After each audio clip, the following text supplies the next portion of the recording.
자, 그러면 이제 한정승이 세 번째 시간을 해가지고 어제까지는 청산 절차를 한번 봤습니다. 그래서 오늘은 이제 앞에부터 천천히 한 4번이나 5번 나가면 될 것 같으니까요. 1페이지부터 다시 한번 보시면 이제 한정승과 관련해서 이제 우리 실무에서는 가장 어려운 것도 이런 거거든요. 채무자의 상속인이 사망 신고를 안 했을 때 이런 문제. 그래서 우리 진짜 소송할 때 가장 문제되는 건 송달 문제 이런 문제듯이 이런 사실 문제가 가장 어렵거든요. 이런 법률을 떠나가지고. 그 다음에 이제 두 번째로는 사망자 재산조회 이런 것들이 있으니까 천천히 보시면 될 것 같습니다. 그래서 우선은 그 13페이지 한번 보시면 이런 게 있어요. 그래서 채무자의 상속인이 사망 신고를 안 했을 때 그러면 사망신고 안 하면 무슨 불이익이 뭐냐? 끼게 해봤자 과태료 뭐 5만 원인가 10만 원 이 정도밖에 없거든요. 우리 출생신고를 늦춰도 5만 원, 10만 원 이거밖에 없어요. 그런 거기 때문에 이 사망신고를 안 했을 때 우리 채권자는 되게 깎아본데 그러면 어떤 법률 관계가 있냐 한 제가 3가지 정도 찾아봤는데 우선은 맨 위에 있는 판례 대법원까지 가가지고 어떤 채권자가 상속 등기를 안 하니까 그 망자의 부동산에 대해서 그냥 가압류를 했던 거예요. 이랬을 때 그게 오래돼가니까 나중에 이거 지나니까 이게 이제 망자 거 가압류했다고 무효라고 주장했는데 그게 맞냐 이렇게 주장을 한 거거든요. 거기 보면 이렇게 있죠. 상속 채무를 부담하게 된 상속의 행위가 뭐 단순히 사망 신고 및 상속 부동산에 대해서 이제 상속 등기를 게일리 함으로써 채권자로 하여금 사망한 피상속인의 피신청을 해가지고 이제 상속 부동산에 대해서 가압류했는데 이게 당연 무효죠. 당연 무효잖아. 그렇기 때문에 뭐가 흘러가냐면 시효가 계속 흘러간 거죠. 시효가. 그리고 그 가압류에 대해서 이의를 제기하거나 피상속의 사망 사실 채권자에 알리지 않아 이 정도 그치고 그 외에 뭐 채권자의 권리 행사를 저지 방해할 만한 행위에 나가는 게 없다면 이런 거 갖고 소멸시 완성을 주장하는 것이 신의 측에 반하는 게 아니다. 근데 채권자로서는 그 사람이 죽었는지도 모르고 그냥 부동산 있으니까 가압류하고 그냥 시효가 중단됐으려고 했는데 그게 나중에 5년이나 10년 지나가지고 이제 지났다고 하면 억울한 면도 있잖아요. 그래서 이거 갖고 2006년도에 이게 신의측 위반이 아니야 이렇게 갔는데 그건 아니다 그거야. 그래서 이런 판례가 있고 그러면 그 밑에 보면 그 사망한 자의 채권자도 사망 신고를 할 수 있는지 해가지고 뭐 이런 얘기도 있는데 어떤 이 필요한 서류만 있으면 뭐 할 수 있다 그런 거 있는데 또 거기에 보면 필요한 서류를 구하는 게 또 쉽지가 않거든요. 채권자 입장에서.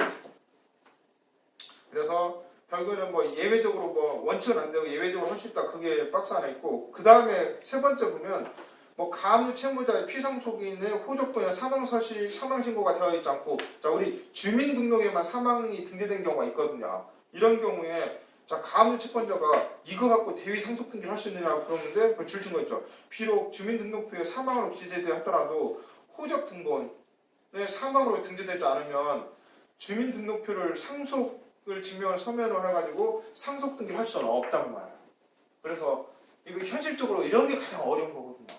이거 사망하긴 했는데 안 했을 때 그래서 이 가운데 이거에 대해서는 뭐 후적 선례가 있고 어떤 그때 변호사님이 여기에 대해서 뭐 뭔가 다뤄놓고 했는데 그래서 이 채무자 상속의 사망신고를 안 했을 때 이게 약간 그 가장 사실적인 문제면서도 가장 어려운 문제 중에 하나거든요. 그 다음에 이제 기본적으로 이제 14페이지 정도 보시면 뭐가 있냐면 이런 게 있죠. 우리 이제 피상속인이 사망했을 때 이제 우선 상속 포기랄지 한정신할지 알아야 되니까 재산을 조회해야 되는데 이게 사망자 등 재산 조회 통합 처리에 관한 기준 해가지고 이런 예규가 있거든요. 그래서 이 예규에서 우리가 볼 건 뭐냐면 목적에 보면 이런 거 있죠. 사망자, 실종 선고자, 그 다음에 여기 피성년 후견이나 이런 분들도 이게 필요하기 때문에 같이 넣었어요. 그래서 우리 성년 후견할 때도 성년 후견인이 피성년 후견인의 재산을 뭐 관리하려면 무슨 재산을 알아야 될 거 아니에요. 그래서 이걸 넣은 거고, 그 다음에 적용 범위나 뭐 이런 것들은 우리가 여기서 용어를 보면 2호에 보면 뭐 자동차, 그 다음에 지방세, 뭐 이런 거 국토정보 시스템 이런 것들을 조회할 수 있는데, 자, 제가 줄을 쳤죠. 4조 보면 통합처리 신청 접수처는 시구 읍면 동사무소가 되는 거죠. 그 다음에 5조 보면은 뭐 방문 원칙적으로 방문해서 하는 거고 예외적으로 뭐 인터넷도 가능하다고 보고 그 다음에 6조 중요하죠. 자 접수처는 뭐 확인해두고 중요한 건 제가 줄을 쳐놨죠. 자 2순위의 경우에는 1순위 상속인이 3순위의 경우에는 1순위, 2순위 상속인이 각각 없는 경우 하나다 해가지고 예전에 이 규정이 없어가지고 2순위와 3순위는 조회 못했거든요. 그래서 이 부분을 제가 줄 친 건 의미가 있기 때문에 줄을 친 거라서 그 다음에 그 어디를 넣으시냐면 그 거기 줄을 안 쳤네요. 거기 1항에 5 보면 뭐가 있어요? 대습 상속인이 있죠. 그래서 얘도 조회할 수 있거든요. 그래서 실무적으로는 얘도 들어가 있고 그 다음에 사망을 보면 이렇게 돼 있죠. 언제까지 하냐면 이게 사망 신고에 동시에 접수하거나 사망인이 속한 달의 말일부터 6개월 이내에 접수된 경우 하나 나가지고 이 제도를 이용하려면 기간 제한이 있는 거예요. 뭐 법률상 제한이 아니고 이 제도에서 그냥 그렇게 만든 것 뿐이죠. 이게 6개월 이렇게 사망인이 속한 달의 말일부터 6개월 이런 것들은 어디서 쓰냐면 조세에서 이렇게 나쁘게 이렇게 쓰는 거하고 거의 똑같은 방식이죠. 그 다음에 나머지 것들은 우리가 뭐 볼 필요 없고요. 그 다음에 16절 제가 줄 쳐놨죠. 아 수수료 무료구나. 조회합니다. 그래서 16페이지 보시면 이런 조회 신청서가 있거든요. 그래서 여기다 신청서를 써서 내면 되는데 거기 제가 당구장 표시를 해놨잖아요. 사망자 재산조회 신청은 자 1순위가 없으면 2순위가 되고 2순위가 없으면 3순위가 되고 그 다음에 뭐 대습 상속인도 신청 가능하다. 여기서 실무적으로는 굉장히 옛날에는 없었던 건데 많이 늘려놨습니다. 그 다음에 여기 보면 그 사망 신고 후속 조치 조회 내용 해가지고 뭐 금융거래나 국세, 연금, 토지, 지방세, 자동차까지 나오죠. 그 다음에 우리가 17페이지 유의사항에 보면 줄첫 1번 금융회사는 조회 신청 사실을 통보받으면 조회 대상자가 사망자인 경우에는 해당 계좌에 대해서 거래 정지 조치를 취해서 해당 계좌 입출금이 제한될 수 있기 때문에 그래서 실무적으로는 뭐 이렇게 되는 거기 때문에 우리가 어떤 상속인이 막 카드 갖고 막 돈을 뺏으는 경우에 막는 방법이 뭐 법적으로도 있지만 그 사실적으로도 이렇게 신청해버리면 그걸 막을 수가 있거든요. 자 그래서 이런 게 있습니다. 그 다음에 나머지 것들은 뭐 보시면 되고 우리가 18페이지 보시면 접수증에 보면 이 제가 7번도 독특한 건 이런 게 있죠. 상조회사는 선수금을 은행에 예치하여 보존하고 있는 업체만 대상이 되어가지고 일정한 경우에는 상조회사도 이 사기업체인데도 될 수 있는 경우가 뭐 있을 수 있다 이런 거죠. 근데 그냥 근데 다 되는 건 아닌 것 같고요. 그래서 우리가 보면 맨 처음 왔을 때는 재산 조회를 해야 되는데 예전에 그 정부 3.0 원스톱 서비스 뭐 그런 게 있었는데 이제 여기에서 새로 만들어가지고 이런 제도를 사망과 재산조회 통합 처리 기준에 관한 양식 이런 게 있거든요. 그러면 자 상식적으로 보면 우리 재산조회라는 게 나오죠.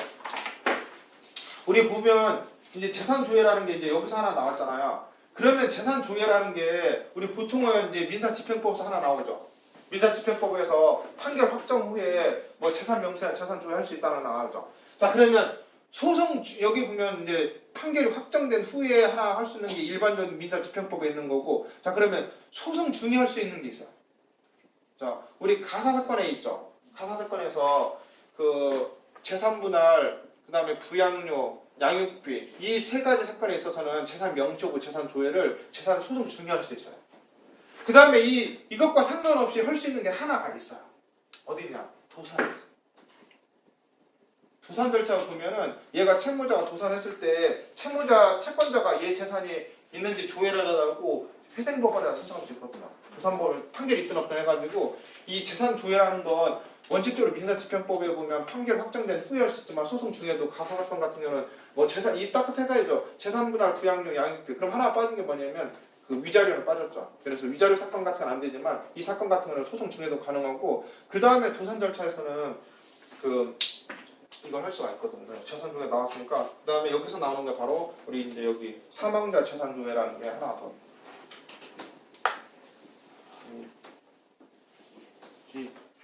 민사집행법을 보면 이 부분이 나오고 그 다음에 가사 비송에 보면 라류 그쪽 실무제에 보면 이 부분이 나오고 그 다음에 도산 절차 보면 얘가 나오고 그 다음에 사망자 재산 조회 여기가 다 나오는 거죠. 그래서 우리가 보면 재산 조회라는 게 이렇게 한 4군데서 나오는 것 같아요. 4군데. 그런 용어는 이렇게 나오고 그 다음에 그 1페이지를 한번 다시 보시면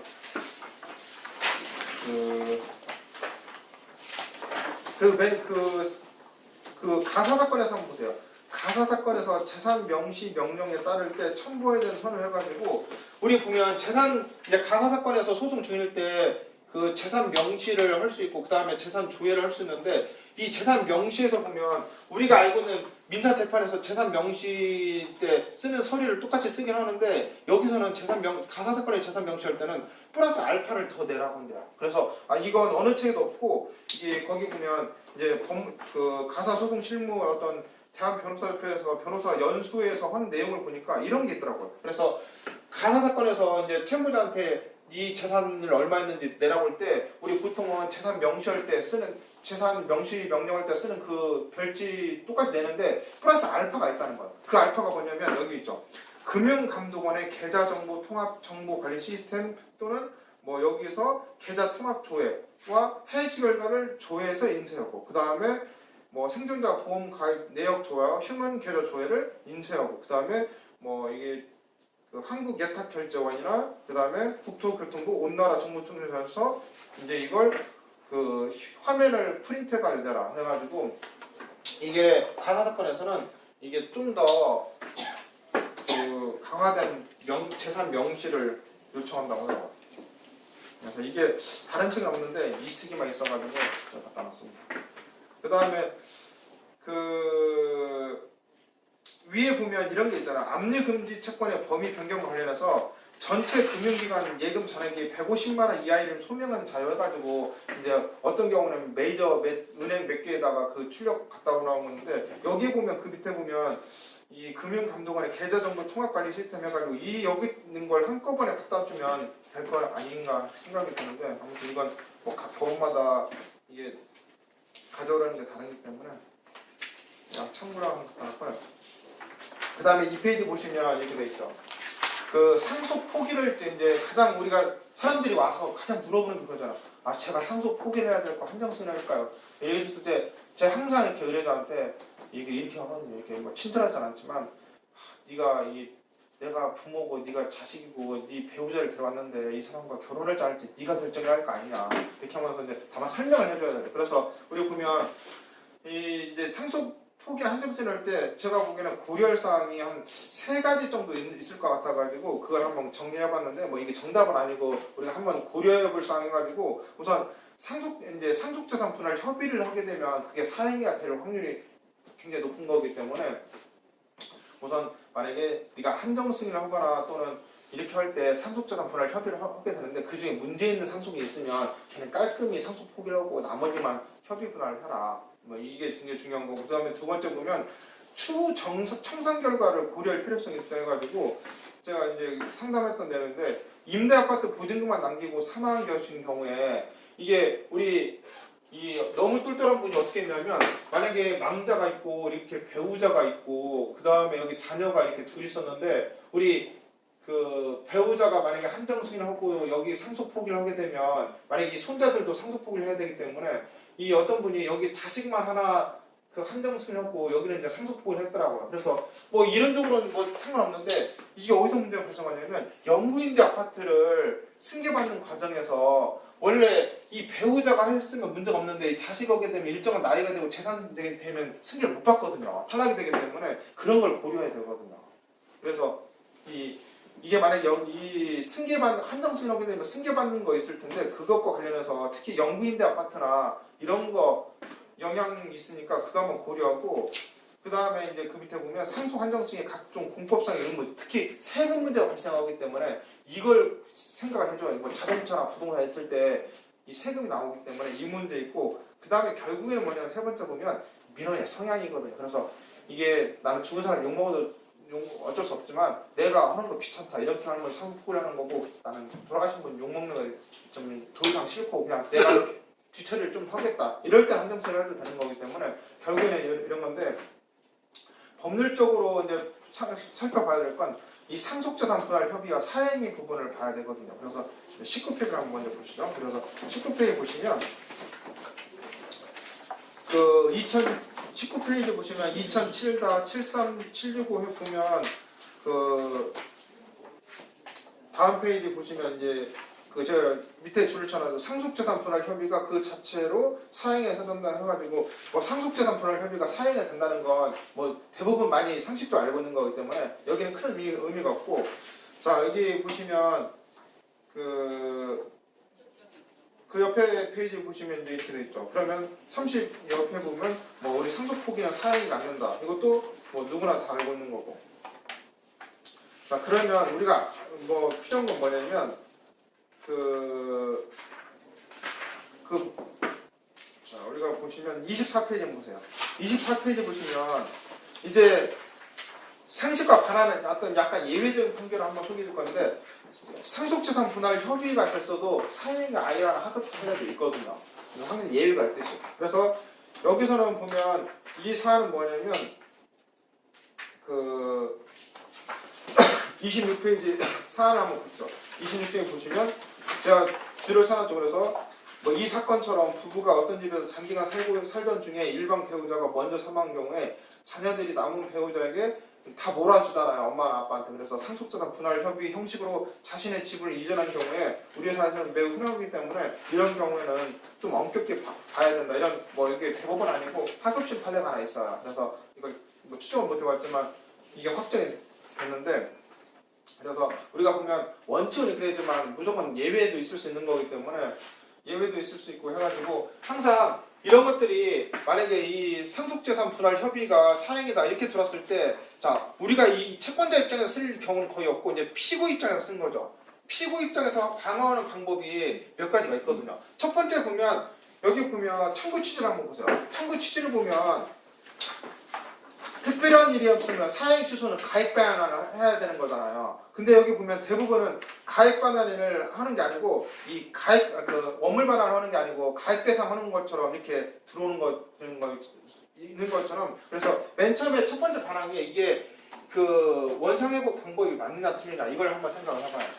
그래서 대부분 소장 쓰기 쉽기 때문에 이걸 또는 원상회복 하는 간단한 방법으로 가액 배상을 들어오는 건데 이게 원물 반환하는 게 원칙이기 때문에 그럼 원물 반환은 그 방식은 제가 그 밑에 보면 작은 글씨로 상속재산 분할 협의 취소와 의무를 해놔가지고 부산지방법원 판례 거기 보면 청구 취지 쓰는 방법이 있으니까 우선 청구 취지가 맞았나 틀리나 이걸 먼저 봐야죠. 그래서 하나 할 수 있고 두 번째로는 아까 이제 이 판결처럼 예외적으로 사행이 안 될 수 있다.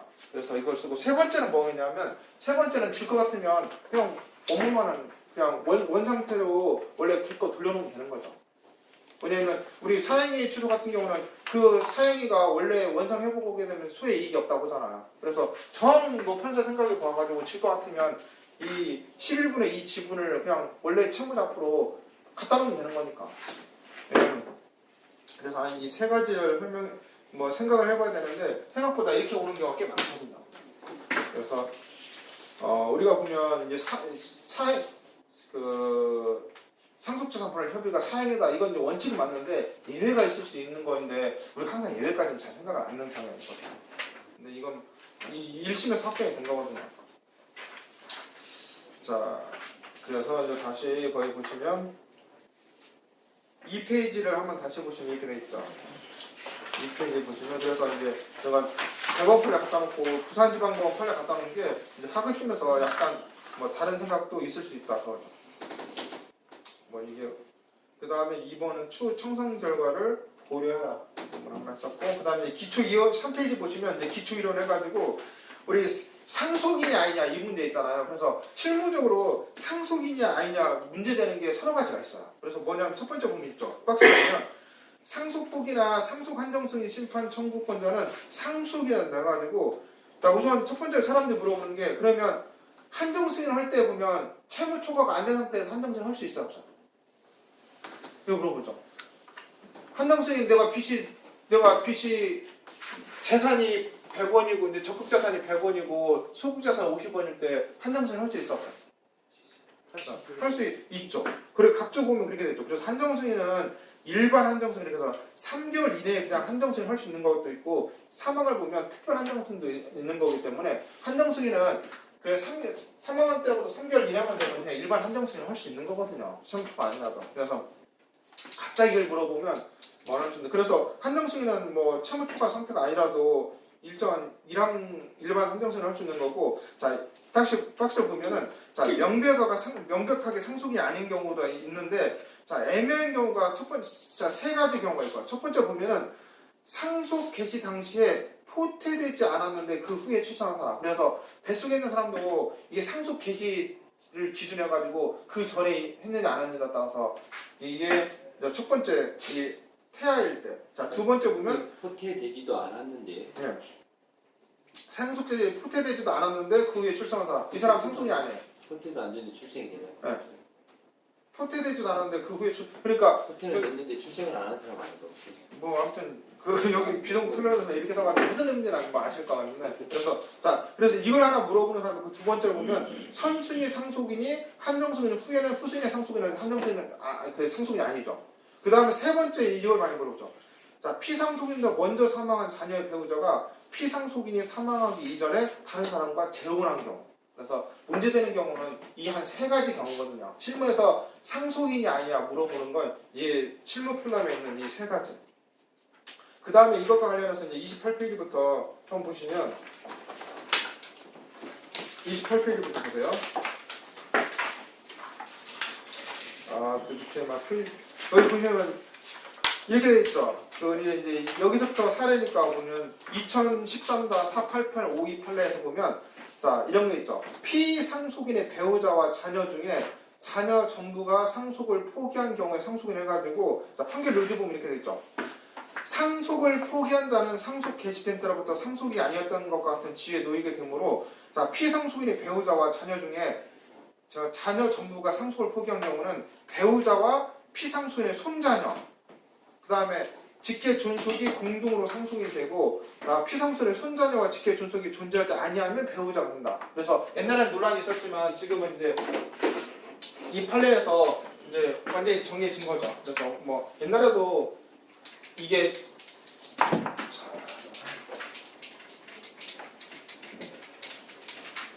그래서 예전에도 논란이 있었던 게 이거죠. 만약에 이제 이 망자하고 이렇게 배우자가 있을 때 이렇게 자녀들이 이렇게 있다면 만약에 이제 우리 상속 천조에 보면 이렇게 돼 있죠. 이 상속 순위가 이렇게 돼 있는 거죠. 이렇게 보면 직계 비속이 1순위로 돼 있고 직계 존속이 2순위로 돼 있고 그 다음에 배우자는 얘네들과 공동 상속한다 이렇게 조문이 돼 있기 때문에 만약에 여기서 상속을 직계 비속 상속을 포기하게 되면 이 손자녀가 있다면 손자녀한테 간다. 그래서 옛날에 논란이 있었는데 이 부분은 이제 그 하는 거고 자 이 사안에서는 그러면 자 이 채권자가 있었는데 이 손자를 상대로 가지고 자 소송이 들어온 거죠. 자 그래서 이 소송에서 채권자가 졌겠어요, 이겼겠어요? 자, 중요한 거죠. 이 소송에서 자, 얘가 이 소송에서 지금 얘가 채권자가 원고했고, 이제 손자녀가 이제 미성년자였는데 얘가 피고했죠.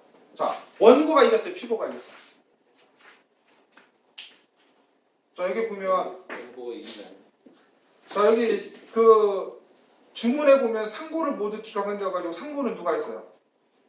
그 애들이 이제 손자녀가 상고한 거죠. 그래서 원고가 이겼어요. 그러면 자, 이 경우 보면은 이 손자녀의 구제 방법이 뭐냐 그거. 자, 그게 이제 여기서 제가 가르쳐 드리고 싶은 거. 우리가 보면 이런 경우 법리해가지고 이제 자녀가 사망하게 되면 배우자가 있더라도 이 손자녀가 뭐 이렇게 한다. 여기까지는 뭐 어렵지 않은데, 자, 우리가 판례를 볼 때 보면 바로 이 부분이에요. 자, 여기 보면 옆에 페이지를 보세요. 옆에 페이지 보시면. 자 우선 줄친 거 보세요. 일반인의 입장에서 피상속인의 자녀가 상속을 포기하는 경우 자신들의 자녀인 피상속인의 손자녀가 뭐 이제 이 피상속인의 배우자와 공동으로 상속이 된다는 사실까지 안다는 것은 오리 일에 속한다. 그렇기 때문에 자 상속 포기로서 채무 상속을 면하고자 하는 사람이 그 채무가 고스란히 그들의 자녀에게 상속될 것임을 알면서도 이를 방치하지는 않았으리라 보면 상당하기 때문에 이 여기서는 자 중요한 거 뭐냐면 그러면 이 소송에서는 원고가 이겼어요. 얘의 구제 방법이 뭐냐 그거야. 얘의 구제 방법. 거기서 써놨거든요. 거기 보면 제가 출했죠. 자, 피고들에 대해서는 아직 1019조 1항에서 정한 기간이 도하지 아니하였다. 이거예요. 즉 얘네들은 이제 자기가 손자녀들은 이미 이제 내가 상속이 된 사실을 알았기 때문에 자 나는 아직 스타트도 안 했어요. 그래서 판사가 뭐라 하냐면 그렇게 뒤겠죠. 그래서 제가 줄였죠. 피고들이 이를 이유로 상속 포기를 해라. 자 얘네들은 이제부터 3개월이니까 상속 포기를 해라 그거야. 그 다음에 뭘 해라? 청구 이의를 해라. 그럼 그래서 상속 포기를 한 다음에 청구 이의를 하면 된다 그거야. 자, 근데 우리가 보면 이 머릿속에 이 판결이 안 들어가는 이유가 하나가 있는데 뭐냐면 상속 포기하게 되면 청구 이의를 못한다. 이런 굉장히 판례가 있죠. 그 판례가 있기 때문에 이 판례가 이해를 잘 못하거든요. 그래서 그 판례를 보면 그 2008-79876 이해가 됐어요. 자, 79876을 보면 79876 이 뒤에 보면 굉장히 중요한 거니까 얘 79876 한번 찾아보세요. 이걸 이해를 해야 찾았어요. 자 거기다가 몇 페이지라고 써놓냐면 그 154페이지라고 표시를 해주시고 154페이지를 보세요.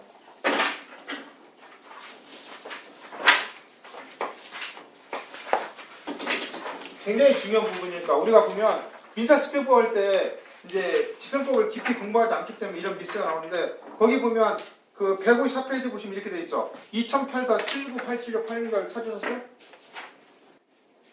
자, 거기 보면 이렇게 돼 있죠. 그 판시상을 보면 그 채무자가 상속 포기를 하였으나 채권자가 제기한 소송에서 사실심 변론 종결 시까지 이를 주장하지 않은 경우에는 청구이의를 못한다. 이게 대법원 판례죠. 우리 머릿속에 있는 판례가 얘. 그런 거기 때문에 이 판례는 뭐냐면 변론 종결되기 전까지 이미 상속 포기를 했는데 주장 안 하면 기판력 때문에 주장할 수 청구이의 못한다는 거예요. 왜냐면 청구이의라는 건 변론 종결 시 이후에 새로 생긴 사정이잖아요. 근데 이것과 바로 아까 그게 있는 게 서로 다른 거죠. 자, 그래서 우리가 보면 상속 포기한 경우에는 그 청구이의를 못한다. 그렇게 객관식으로 냈기 때문에 자 얘는 그런 경우가 아니죠. 그래서 다시 앞으로 보면 이 2013-48852는 뭐냐면 이 소송에서는 원고가 이겼단 말이야. 근데 피고 뇌의 구제 방법은 뭐냐면 너는 이제부터 3개월이 이제부터 왜냐면 이 아빠가 알았다면 너도 해서졌는데 몰랐으니까 너는 이제 이 대법원 판결이 선고된 때부터 3개월이다. 그렇기 때문에 이제 상속 포기하고 그러면 이 상속 포기를 원인으로 해서 청구 이의를 해라. 이런 거란 말이야. 손자가 미성년자의 경우에도 똑같은 권리인가요? 성인이나 미성년자. 이거 여기 지금 이거 성인의 미성년자는 중요하지 않고 기산점이 언제부터 다르냐고. 근데 중요한 건 이제 이 사건에서는 얘가 특히 미성년자일 경우 이제 아버지가 이때 얘가 이제 미성년자일 때 상속 포기했으니까 이런 건 안 오는데 그래서 결국엔 여기 보시면 우리가 보면 다 이 주문 여기까지 읽었는데 이 내용을 안 읽기 때문에 이 내용을 잘 보지 않거든요. 그래서 우리 방문에 나와 있는 게 중요한 게 한 30가지 있는데 이게 굉장히 그 중요한 판례 중에 하나거든요. 그래서 중요한 건 이 재판에서는 졌어요.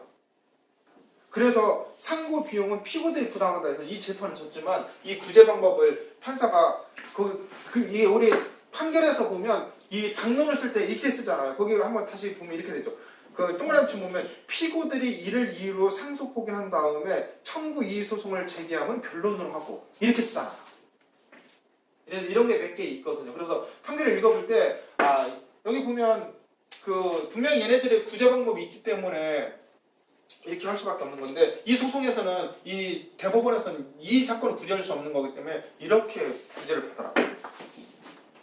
그래서 우리가 보면 사실관계를 볼 때 여기 이 법리는 이제 이 2013-48852 이 법리는 많이 알고 있기 때문에 이런 경우는 뭐 배우자가 한정수를 한다 하더라도 얘네들이 상속 포기라고 해도 그 밑에까지 내려간다. 여기까지는 이제 많이 알려진 거기 때문에 여기까지는 하는데 얘네들의 구제 방법은 뭐냐? 이건 이 판례에서 잘 모르거든요. 그래서 이 부분을 살펴볼 필요가 있는 거예요. 왜냐면 얘네들 구제해줘야 될 거 아니야, 손자들. 이게 뭐 우리 헌법 재판이라면 그 이제 그 위헌 법률의 효과가 이제 소구 이제 뭐 이렇게 당해 사건까지 미치다 뭐 이렇게 해서 구제를 해주겠지만 이 민사는 그게 아니기 때문에 이런 방법을 통해서 구제 방법 이런 게 몇 가지 있어요. 그래서 보시면 그 여기서 알아야 게 이 법리가 얘까지 내려간다. 여기 법리는 이제 상담할 때 필요한 거고 이 사건에서 구제 방법이 바로 상속포기고 청구를 할 수 있는데 우리가 알고 있는 그 2008-79876 때문에 이거 청구 일을 하게 되면 아니 상속포기를 하게 되면 청구를 못한다. 이런 그 고정관념을 갖고 있기 때문에 그 이 구제 방법을 생각해내는 게 되게 어렵거든요. 한번 보시면 자 그런 다음에 제가 다시 한번 아까 보면 2008-79876 해가지고 이렇게 나온 거잖아. 그 다음에 그 밑에 보면 이런 거 있죠. 그 제가 주의적 상속포기 예비적 상속 한정승이라 써놨잖아요. 이런 경우에 우리 이제 이런 대법원에서 이런 법률 나오기 전까지 이게 쉽지 않거든요. 이게 상속 포기가 될 수, 이론적으로는 이제 이 전에도 이런 경우에는 얘한테 이례적으로 나중에 이제 3개월이라는 기산점을 언제부터 미치놨다는 논란이 있어가지고 이런 경우에는 실무적으로는 주의적 상속 포기 예비적 한정승인을 했으면 이제 가장 안전했겠죠. 그래서 제가 써놓은 거고요. 그래서 이게 이제 2015년도 정도 우리 지식관리에서도 이런 경우에 논란이 많았거든요. 과연 이게 배우자가 한정승인 허가되고 자식이 상속 포기했을 때 그냥 상속이 손자까지 안 내려가느냐 이 논란이 굉장히 지식관리에 많이 있었는데 이 판례에서 이제 뭐 이 판례에서 배우자가 뭐 이렇게 여기가 한정승인 했는지 안 했는지 나오지 않죠. 그렇지만 한정승인 했느냐 단순히 했느냐에 따라서 결론은 달라질 것 같지 않기 때문에 그냥 그렇게 보고 있는 거죠. 그래서 자, 이 유명한 판례가 있는 거죠. 그 다음에 그 다음 페이지 보시면 2014-39824 판결을 보면 그 우리가 꼭 알아야 될 건데 그거죠. 자 판결 요지에서 제가 줄을 쳐놨죠. 피상속인의 사망 후에 상속 채무가 상속 재산을 초과해서 상속인인 배우자와 자녀들이 상속 포기를 이미 한번 1차 상속 포기를 했어요. 그 후에 자 피상속인의 직계 존속이 사망해가지고 이제 대습 상속이 개시된 경우에 대습 상속인이 민법이 정한 절차와 방식에 따라서 한정승이나 상속 포기를 하지 않으면 단순 승인한 것으로 간주된다는 거예요. 그래서 우리도 이 판례도 2017년 나와서 굉장히 중요하죠. 그래서 한 번 1차 상속 포기를 했어도 내가 대습 상속이 됐다면 그 부분의 상속 포기를 별도로 해줘야 된다 그거예요. 그래서 이 법리는 2017년도에 나와서 많이 하는데 자 여기서도 보면 똑같은 문제가 발생해. 이랬을 때 그러면 이 1차 상속 그 대습 상속인이 자기가 2차 상속 포기를 못했잖아요. 얘의 구제 방법은 뭘까? 그래서 여기서도 제가 곰곰이 살펴봤는데 그 다음 페이지 보시면 다음 페이지 제가 통화를 거기 보시면 여기에 그 줄친 거 밑에 보면 이런 거죠. 한편 민법 1019조 3항은 여기서 이제 설실했잖아요. 그래서 여기 대법원 판례에서 1019조 3항을 써놓은 게 이게 특별 한정승인을 할 수 있다 이런 취지로 써놓은 게 아닌가. 그래서 거기 보면 제가 좀 불편했죠. 따라서 대습 상속의 경우에도 대습 상속인이 위 규정에 따라 보호받을 수 있을 것이므로 상속 포기 절차와 효과라는 민법 규정이 대습 상속에 적용하더라도 부당한 것은 아니다 해가지고 제가 보기에는 만약에 이제 여기서는 이 사건에서도 얘도 논란이 있었던 거고 얘가 이제 한 거기 때문에 이런 경우에 너는 뭐 상속 포기는 좀 그렇고 특별 한정승을 하게 되면 이제 자기는 대부분은 이제 그 정도 법을 잘 알지는 못하기 때문에 이 정도는 구제해줄 방법으로 1019조 3항을 써놓은 게 아닌가. 근데 이건 제 개인적인 생각이고 그래서 그 다음에 이제 다음 페이지 보시면 이렇게 돼 있죠. 다음 페이지 보시면 법률신문 기사에 보면 이부 동복 형님이 비만 남기고 사망했는 상속포기를 할 수 있는 거 해가지고 배인규 변호사님이 쓴 거 뭐 이미 다른 거기 때문에 그 중에서 이 부분만 보고 나머지 것들은 한 거기 때문에 그래서 다시 그 36페이지 보세요. 36페이지 보시면 2013-15869 그 2013년도 판례를 보면 이렇게 돼 있죠. 저 밑에 판결 이유에 보면 줄을 쳐놨잖아요. 1019조 1항은 상속인은 상속이 개시되었음을 안날부터 3일 이내 상속 포기를 할 수 있다고 규정한 바 여기서 상속이 개시되었음을 안날이라면 상속 개시 원인이 된 사실의 발생을 알고 이로써 자기가 상속이 된 생겨서 안나를 영면한다. 그래서 밑에 세 번째를 보면 있죠. 피상속인의 손자녀가 상속이 된 경우에는 상속 개시 원인 사실을 아는 것만으로는 손자녀가 자신이 상속인이 되었다는 사실까지 알았다고 보기는 어렵다 해가지고 아까 이 판에 나오기 전에도 이미 이런 설시가 있긴 있었거든요. 그래서 근데 그렇기 때문에 뭐 이런 거고. 그래서 지금 어디까지 하고 있냐면 지금 상속인 파트를 하고 있거든요. 그래서 그 3페이지 보시면 우리가 보면 상속인, 그 다음에 기산점과 관련된 거, 그래서 이런 기산점과 관련된 거 있고, 마지막으로 하나 한다면 38페이지 보면 이런 게 있죠. 38페이지 보시면 우리 상속 포기 신고하는 예규에서 보면 저 사망이 중요한 거죠. 여기 보면 자 이순위가 와가지고 그 상속 포기를 한다고 할 때 우리 이제 1순위가 상속 포기했나 안 했나 알 수 없는 상태에서 후순위가 할 수 있느냐. 그래서 그 예규가 있죠. 그래서 피상속인의 상속인이 될 자격 있는 사람 해가지고 이런 사람들은 상속이 개시된 이후에는 이게 중요하죠. 선순위 상속인이 상속 포기를 하지 않은 경우라도 자 선순위 상속인보다 자 동시에 하는 건 뭐 당연한 거고 먼저 할 수 있다는 거예요. 먼저. 이건 민법책에 없는데 그러면 그 이유가 뭐냐면 그 밑에 얘기했죠. 실무에서는 뭐 이런 걸 만약에 선순위가 했냐 안 했냐 이걸 요구하고 있지만은 자 상속 포기 신고 수리 심판에는 확정적 효력이 없기 때문에 가사 선순위 상속인의 상속 포기를 수리하는 심판이 있었다 하더라도 뭐 확정되는 단열 어쩌고 해가지고 자 이게 줄치입니다. 후순위 상속인은 선순위 상속인의 포기 여부와 무관하게 상속 포기를 할 수 있기 때문에 이런 실무에서 뭐 워낙 논란이 많기 때문에 이건 민법적인 없고 논리적으로도 안 맞을 것 같긴 한데 얘기로서 할 수 있다 아니면 한 거죠. 그래서 후순위가 와도 너는 뭐 선순위가 하든 안 하든 너는 하고 그 영향은 나중에 따져보는 거고 효과는. 그래서 오늘은 이 부분까지 하시면 되겠습니다. 월요일날 다시 하겠습니다. 그래서 이게 되게 중요한 거니까 한번 보세요. 네, 수고하셨습니다.